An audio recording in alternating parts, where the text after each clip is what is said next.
Au petit matin, ce 20 octobre 2011, ça fait déjà 9 mois que le régime de Mouammar Kadhafi est acculé, encerclé même par les rebelles et les forces internationales.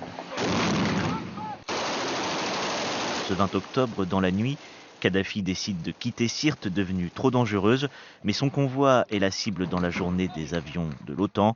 À bord, c'est la panique, le convoi change plusieurs fois d'itinéraire et tombe dans une embuscade tendue par la rébellion. Si on l'avait capturé vivant, dit cet homme, puis pendu comme Saddam Hussein, un autre tyran aurait pris sa place. Mais nous l'avons tué, avec la manière. C'est un jour glorieux. Malmené, frappé, ensanglanté, Kadhafi est un trophée fièrement exhibé par le Conseil national de transition. La rumeur de sa mort se répand ensuite comme une traînée de poudre. La liesse s'empare alors du pays, de Tripoli à Tobrouk, en passant par Benghazi. Officiellement, le tyran et un de ses fils, Moatassem, ont été tués par balle. En réalité, ils ont été exécutés peu après leur capture.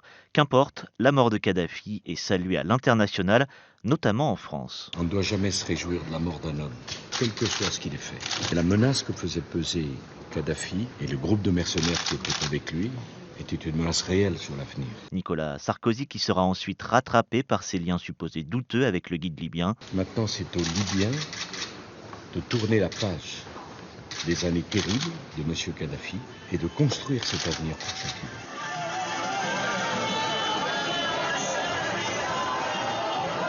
Libérée du joug du dictateur, la Libye s'enfonce petit à petit dans une crise durable.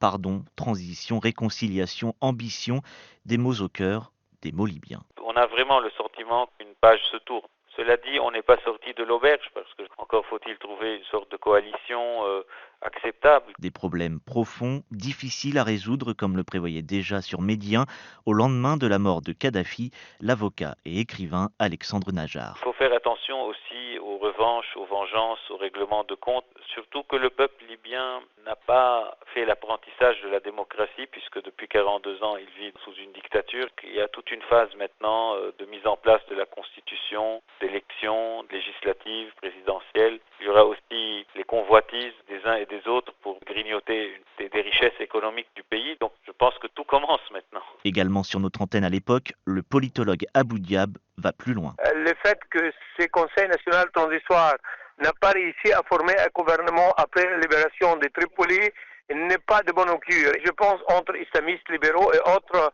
il y a beaucoup d'ambition et beaucoup de contradictions. Il y a des forces étrangères qui tentent aussi à se mêler de ces jeux. Maintenant, cet Eldorado est ouvert à toutes les ambitions. Il y aura plus de tiraillements autour de la Libye entre toutes les forces qui ambitionnent à prendre une place forte dans ce pays. Une prophétie terriblement réelle. 10 ans après, la Libye n'est pas encore sortie de la crise. Transition, réconciliation, ambition, des mots et des mots qui résonnent toujours ce 20 octobre 2021 aux oreilles du peuple libyen.